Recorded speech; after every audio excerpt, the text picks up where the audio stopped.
Hey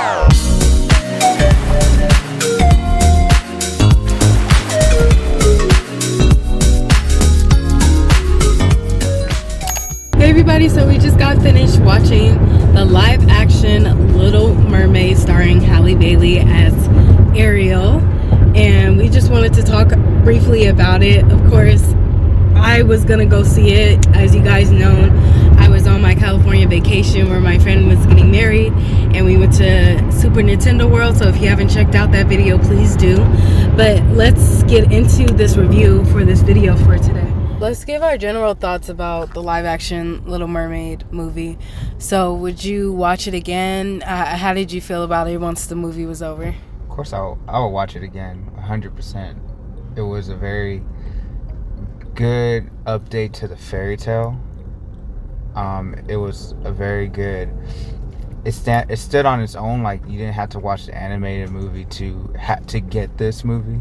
You could watch it on its own, but it helps you appreciate the animated movie as well, and that's very hard to kind of do in this day and age. So I really will watch this again. I probably will watch it again in theaters. Yeah, I think, well, for me, I just, there were certain scenes that I felt like it was a little bit rushed. I think I was nitpicking a bit for this film, just because I am looking at like the two-dimensional animated film and I'm comparing it with the film, and then also I was surrounded by other, obviously other people who were gonna go see it too, so I'm kind of like listening to like what are people saying like in the middle of it. But for me alone, I would watch this movie again, but I would just really watch it because I just like watching Halle Bailey. I just really loved watching her perform, and I would definitely go watch this film again. Yeah, and to add to that, I think that it's important to understand that Halle Bailey didn't get the job just because they try to make it diverse for Little Mermaid. She was actually the best person for that role, and that's something I did not think was possible. I didn't think that she was going to be that great off of looking at the trailers alone, but boy, did she win me over with how like her acting skills with Ariel was just amazing. I didn't see Halle, I saw Ariel, and that was very hard to do, especially at a young age that she is. So kudos to her. Yeah, for sure. She really set the bar up high for the next live action remakes for Disney if they're deciding to do princesses again in the future, focus on like princess live action remake films. They're really gonna have to be up to her level, because that's what we're expecting in the future, because she's setting up the bar. Again, like I said, with her acting skills, and there are scenes where she loses her voice. She still is able to perform very well without even saying anything. She's not even making a word. So, great job to her. Okay, so I did want to talk about the flaws of the film. Did you see any flaws in this film, Steven? If you did, or if there weren't any, just let us know. What do you think? The beginning especially was very flawed. Like, the editing sucked. I don't know who edited this film, but they cut it too weird at certain points. That it could really take you out the film for a second. Like, huh? Like, wait, I'm confused. Why is this right here? Why isn't it over here? Type of thing. It's very nitpicky, but it can take you out the film the way it's cut and edited in the beginning. I also think a flaw is King Trident is a flaw. I didn't like how the actor portrayed him so much. Like, he had a good scene at the end, but like throughout most of the film, I was just like, I really don't want to go back to King Trident. Please just continue with Ariel and Eric or Ursula or anyone else but King Trident. And when it kept cutting back to him, I'm like, oh, I forgot he's in the film.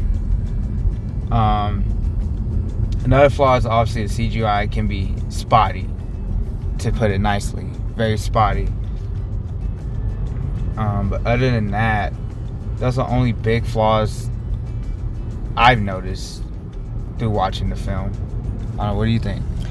Well, to me, I think one of the biggest flaws is, and this is what this was another flaw in like the animated film, they just didn't go into depth into why King Triton is so like anti-human. It's just not clear enough. Like, I'm not feeling it emotionally why he doesn't. I'm just hearing that you don't like humans, but I don't know why. Like, I really don't understand. And I get it, like, the humans have killed your mother, but go into that. Like, what happened to the kingdom? What happened to you? What happened to the state of your mind emotionally?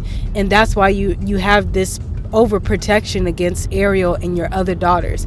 That's what I wish they would have went into more detail about, because Disney has been very good at that, where there's like, you go flashback into, this is why I have this emotion, this is why I'm overprotective, this is why I'm defensive.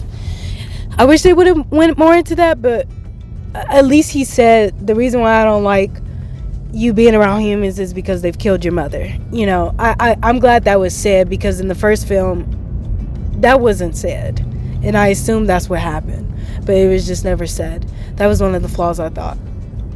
I would say yes, they don't explain fully why he hates humans, but they kind of hint at things that humans have done that aren't right. Like, for example, with the ocean, and how like they kind of mess things up with that. Or like the coral. Remember when they got shipwrecked and the ship messed up the coral, and they said it's going to take thousands of years for it to repair. Mm-hmm. And I was like, dang, like that sucks. Like, honestly, like I can see why you'd be mad. That's almost like if you had for Camille's instance, a Louis Vuitton purse, and someone just cuts it. Like, legit just scratches it up, cuts it, whatever, and then expect them not to be mad. Right. So, I mean, of course Ariel saves that by saying it's not every human being, that's like that. And, she goes on into saying, well, they're not all like this. Eric is not like this. And so we shouldn't punish all human beings because one decided to kill my mom. So I like that too, because Ariel has, like, when King Triton had told her, like, they've killed your mother, this is why you cannot fall in love with them, you cannot be around them. And she's like, well, Eric is not this way. And King Triton was like, Eric, like, what do you mean? So she is basically she's forgiving. I love that about this character. She has a forgiving heart. But her dad's not that way right away. It takes him a very long time. Even in the film, like, it still took him a long time to just accept that she wanted to just be human. I know, Steven, you said that King Triton wasn't really casted well for the live action. Who would you have casted? I would have casted Josh Brolin for that role. The guy that voiced Thanos, because he has such a presence where you're like, oh no, like, he ain't taking nothing. He ain't taking crap. Like, he's like, you do what I say or else type of thing. But also if you look at how Thanos was treated, he was kind of like the father that wanted to give Gamora everything, or everything that he wanted her to be, even though Gamora didn't want to do that. And that just reminded me of Ariel and Triton, how Triton wanted her to do the things that he wanted her to do versus what Ariel wanted to do, essentially. So I thought that would have been a good casting. I think the biggest pro was obviously Halle Bailey's voice for Ariel. I really loved her singing Part of Your World. I think that was the one scene that I just couldn't wait to look forward to seeing on film, like the whole entire scene. I know I've seen her perform it at Disneyland and then, on the trailers, but to see the whole entire scene was really beautiful to me. And I think it just really gives you chills because of the way that she sings it, and you can see it in her eyes, like you see Ariel and you see exactly what she wants. There's also like a Caribbean scene. There's like a dance Caribbean scene that I really love, like when she loses her tail fin and she becomes human. She's able to explore the world more. I like that Eric is able to kind of conversate with her compared to the 2D or two-dimensional animated film. You know, their chemistry, it was only at like the dinner table, and then, you know, when they went into the city and they danced in that scene. But I didn't really get to understand what Eric liked about her, you know, in the two-dimensional film. But in this film, you get to like hear everything that Eric likes. Like, he has interests that she also, because she doesn't talk, she's just able to receive him in a way where she's just able to listen and fully just immerse in what he wanted. And I like that because that's where the chemistry is built in this film. There's also another scene where they go, the Kiss Your Girl scene. There's like a portion where they're looking up at the stars, and he's guessing her name. And she's actually listening to him because he's telling her about the constellations in the sky. And I just thought that was a very clever way to kind of tell her my name, or tell him my name is Ariel, without like Sebastian saying it, without them like doing scene by scene for the two-dimensional film. And that's what I like about the live action Little Mermaid. It's like we understand the concept of the Little Mermaid from watching the two-dimensional animation film, but in this film they just kind of tweak certain things, like adding more depth into the chemistry and the conversation of each character. What do you think, Steven?